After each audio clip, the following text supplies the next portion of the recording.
Today on our Lessons in Leadership podcast, we have Lesley Carline. Lesley is a business owner, a pensions management consultant, the immediate past president of the Pensions Management Institute, and has worked in the pensions and financial services industry for over 30 years. So, Lesley, I've asked everybody on the show the same question to begin with.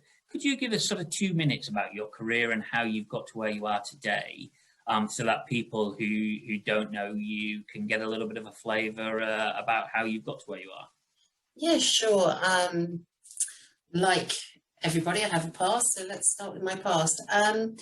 I entered the pensions industry, because I was working for a bank in sales. And I didn't want to be in sales, I wanted to go into marketing, and I was living in Chester. And the only job that had sales and marketing in the title was working for a pensions company, HS Admin Services. So I rocked up at HS Admin and got myself a job as a sales and marketing executive, whereupon I did my marketing exams. And I worked there for 5 years and decided it was time to move on. And I was recommended to do the Pensions Management Institute qualification, so that I had to have some kudos to the non-pensions part of my background. So I did the qualifications in 2 years and 10 months, which was pretty quick.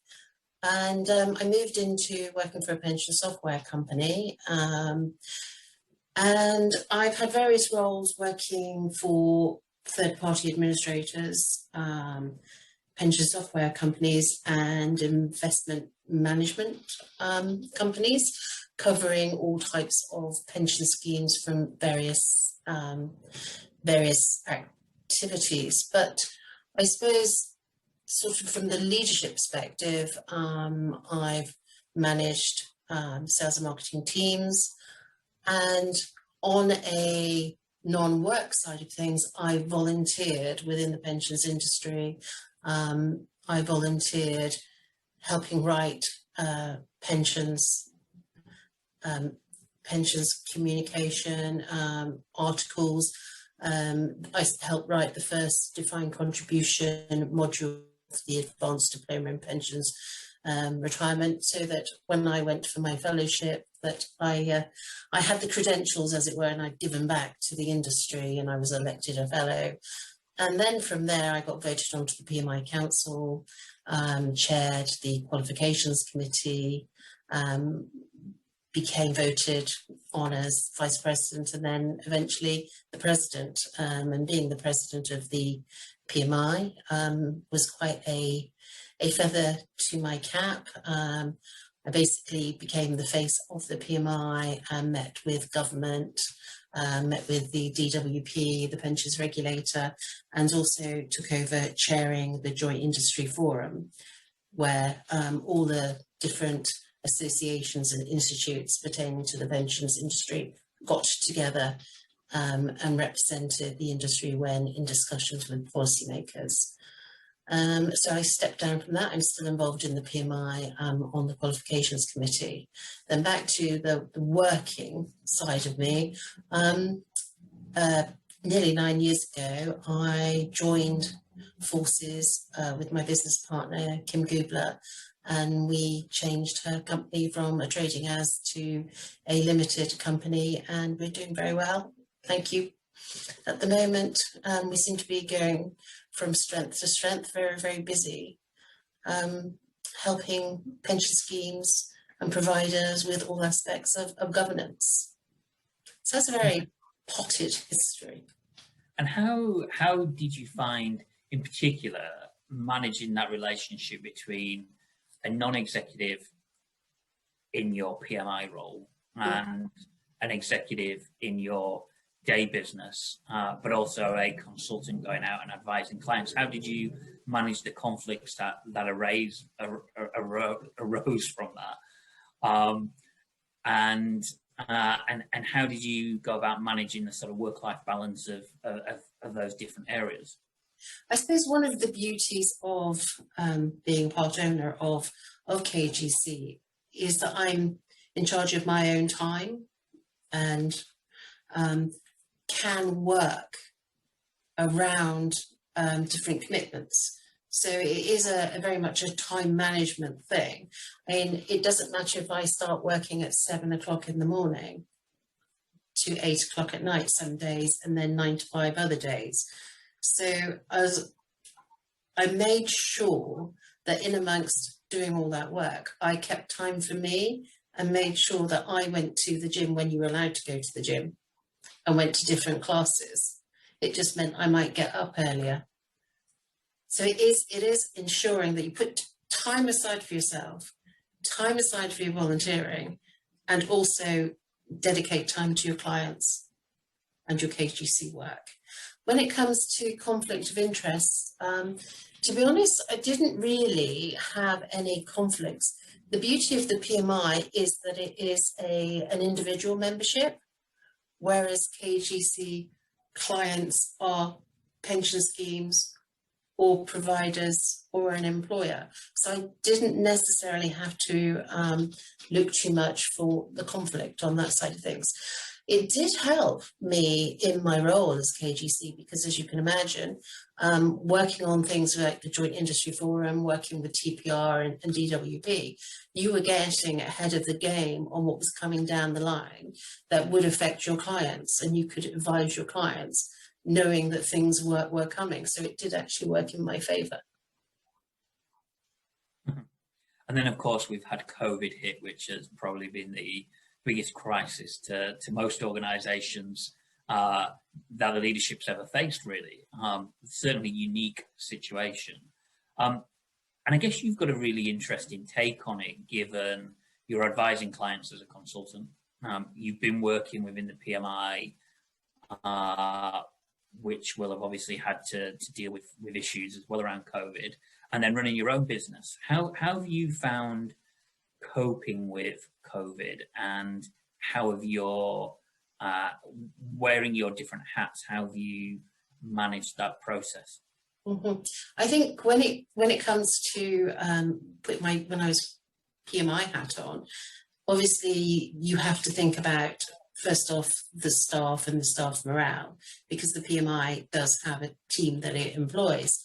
So you have to make sure, you have to do the practical things and make sure that everybody who's working from home has the equipment that they need, and that they have the laptops, they have the screens, they have even down to having a chair, because we don't want anyone having backache. So it's doing those practical steps. And then I think one thing that has really come to the fore in lockdown is looking after people's mental health and well-being. So there was quite a few Friday night drinks for everyone to catch up. There was quizzes. And then I suppose as COVID develops, it's just having that one-to-one conversations as opposed to having the team get together and ensuring you know who are the ones that are maybe the more vulnerable because they're sat in a house share because they're young and they are basically locked in their bedrooms working, eating, sleeping. So it's keeping an eye on those. So that from the PMI point of view, it was really all about the staff. From a client perspective, spent an awful lot of time catching up with all the providers, ensuring that they could deliver their services to their clients and our clients. You'd be surprised at how many companies were caught on the hop. Some companies fared better than others, and other companies needed to do some catching up. They weren't quite as agile. You know, people not having laptops to work with. So I think we will be judging organisations. I mean, not just KGC, but we as people will be judging them and how they have coped through COVID, not just in how they delivered their services, but how they have looked after their people. And then brings me quite nicely into my next question, which is around how do you maintain compassionate leadership at a time like this with COVID and all the trials and tribulations that go with it? Compassionate leadership. Now, that is something we need to see more of. You will have people who will thrive in this situation. I must confess, during the first lockdown, I actually quite enjoyed working from home, having peace and quiet. The sun was shining. I could have a sneaky half hour in the garden with a cup of tea. I mean, I quite enjoyed it. But as COVID has carried on, it's almost a year now, we're in the third lockdown, so people are really, really suffering. This COVID lockdown number 3 really has hit quite a few people, and it is looking for clues in how people are performing. At KGC, we have a stand-up at 9:30 every day, and for the first 15 minutes, we don't talk work, we chat, and how was your exciting weekend? Did you visit the kitchen? Oh, you visited the kitchen. Or it may be someone having a rant. They had seen an announcement, when can they go to the pubs? And they were not interested when they can go to the pub. They want to know when they can go and hug their mum or their dad, their brother, when they can have that physical contact. So at KGC, we have our 15 minutes, get it off your chest, and then let's talk about work. For larger organisations, the management structure is key to looking after your staff. The different layers and ensuring that everybody feels that they have the right to take care of their staff. And it has to start from the top and filter all the way through middle management. We don't want a frozen middle management. We want an empowered middle management who can compassionately look after their staff. And one of the indicators is some absenteeism, poor performance, people not being there to answer the calls, being quiet on Teams meetings. We all know the cues, the clues even for seeing that people are suffering and need that little bit of help, because not everybody copes to the same extent as some of us do. I think it is much harder as well, though, to pick up on some of those cues via Zoom or via Teams. And a few of the leaders we've had on this show over the past month or so have said exactly the same thing, because when you're in the office, you can sort of see somebody and talk to them, and if something's not quite right, you can feel it and sense it. Whereas, when you're on Zoom or Teams, it's easy for people to hide as well. Mm-hmm. I think you just have to be more proactive and not take things quite at surface level. And I think, seeing someone on Teams is only one indicator. It could also be about their work performance. If they're disappearing, for an hour or so, because basically they just can't face sitting at a desk, staring at a screen and doing some work. Or if their productivity lowers, if they start making mistakes. It's piecing all the jigsaw puzzle together and putting two together and understanding that someone is crying out for help. And how do you evaluate yourself as a leader then, Lesley? This is the one I can't really answer. I mean, I suppose if I'd have to measure myself, see how effective I'm being as a leader. And it's looking at how people are performing under your leadership.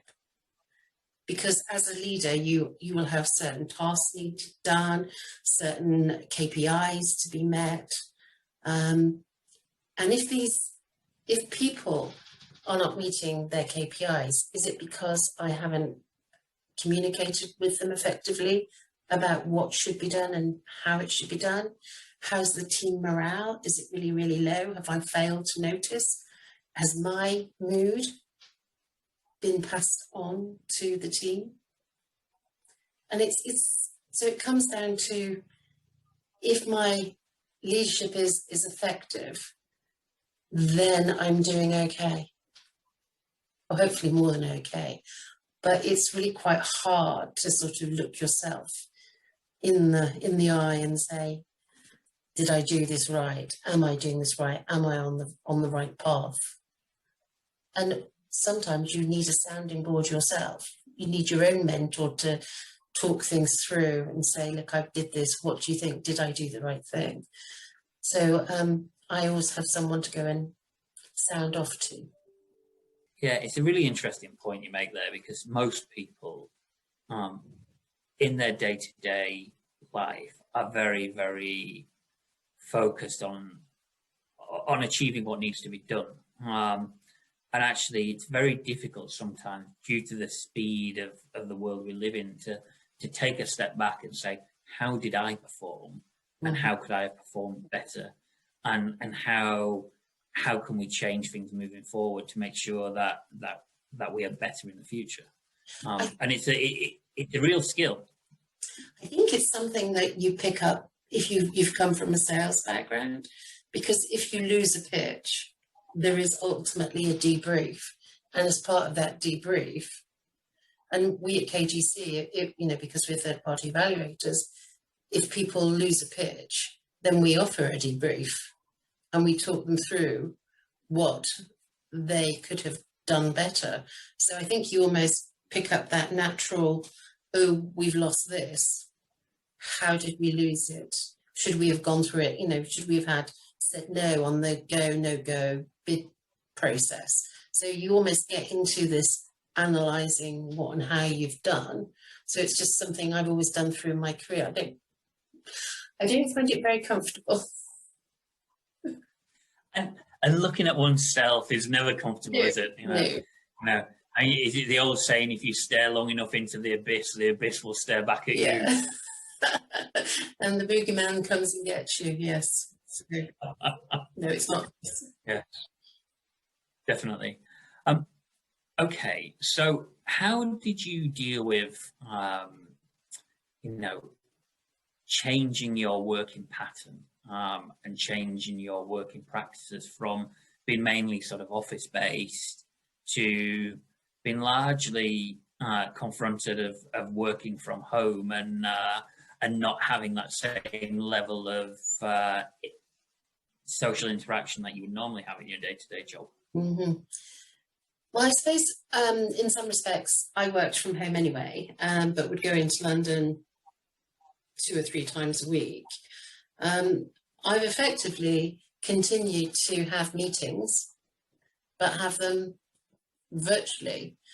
I just don't have the hour and 15-minute train journey. How it has affected me is that instead of having an hour during the day when I'm working from home to go to the gym, I do it before I before I start work.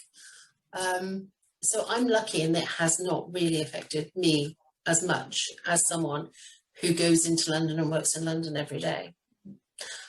I miss the social interaction with people because, as you say, it's not the same. Standing around the kettle, or being in a meeting room and having your chats beforehand. So one of the things that we have our stand-ups, but we've been having virtual drinks with, with influencers that we would have normally, and we've just been carrying on having it virtually. Anything from drinks after work to catch up and virtual site visits. You name it, we've done it virtually. So putting COVID to one side for the moment, what's been the biggest leadership crisis you've faced, and how did you deal with it? So before I went into pensions, after I left university, I'm an Air Force brat, commonly called a scaly brat, and father's in the Air Force, uncle, my brothers went into the Air Force, so I decided that, I'll do it too. And I went and did the officer training at Cranwell. and I failed the officer training course. And what did I learn from it? I shouldn't have done it in the first place. No, what I learned from it was the style of leadership, the military style of leadership, didn't really suit me. It's not the type of leader I am. I'm much more a commercial animal, and I fare better in the commercial world rather than this very protective life that you get as a forces child than being a forces personnel. It was a real dent to my ego, but I learned something else. I'd had to grow up. I was still very immature at 22, but it made me grow up, and I suppose, as my mum would say, get a grip of my knickers and go and do what I was more suited to do. I think facing adversity is really important, and it helps form leaders, because how you deal with it is going to impact on how you make decisions later in life. So something like that, dealing with adversity pretty early on, probably set you on a path of discovery of yourself as well, and your own strengths, and you probably got to know yourself better as a result of that. I think so. And one of the things that I do quite a bit of mentoring, and one of the things I've said to people, that if you have a big disappointment, particularly if you lose a sales pitch, you don't get that job, you have a period where you are allowed to grieve for it and have a period of self-reflection.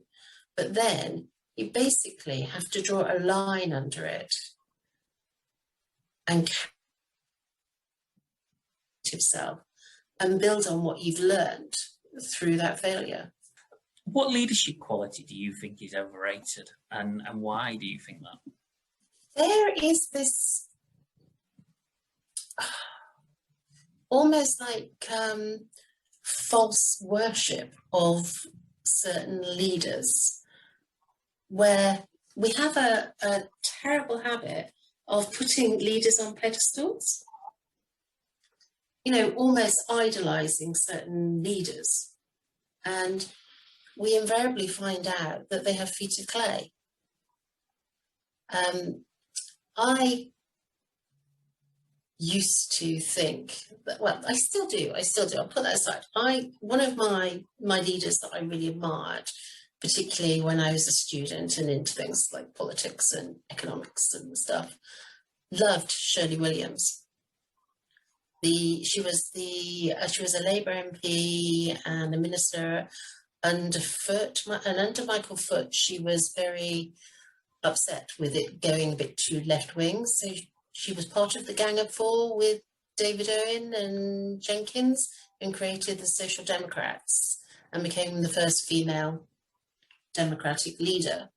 And she then she was the architect of the Democrats joining the Liberals.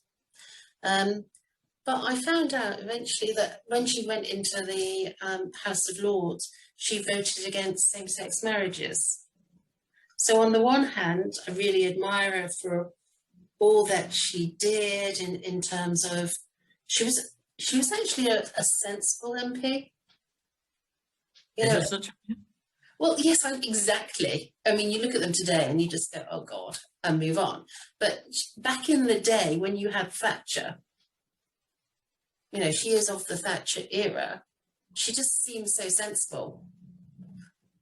And so that's why I really admired her. She was sensible, she talked practically, she didn't talk down to you, but she was an intellectual. And yet something, I don't know whether it's a generation thing, but I mean, she's 90 now in a day, and she retired. I can't remember. She must have been quite old when she retired, because she was leader of the Lib Dems in the House of Lords well into about 2015 or something. So I think we sometimes, I suppose, we put things on them, but then they get carried away with it. Not necessarily Shirley Williams, but I mean, look at Trump. He's a leader, and he just, people idolized him, and the more people idolized him, the worse he got. He became a caricature of himself. So I don't like that. It's more than arrogance. I can't think of the word. It's the cockiness. It's the self-belief that's not countered by even a little bit of self-doubt. A healthy dose of insecurity is quite good for a leader. I think it's the charisma principle, isn't it? Charisma is a good thing, but too much of it can be too much of a good thing. Yeah, I think what I'm trying to describe is a mishmash of arrogance, cockiness, charisma. I might have to make up a word for it. We could maybe get it in the Oxford English Dictionary if enough people retweet about it. We could indeed. Okay, so that brings the interview to a conclusion. So Lesley, thank you very much for your time today. It's been lovely to have you on the show. Thank you very much for your time and taking an interest in my life.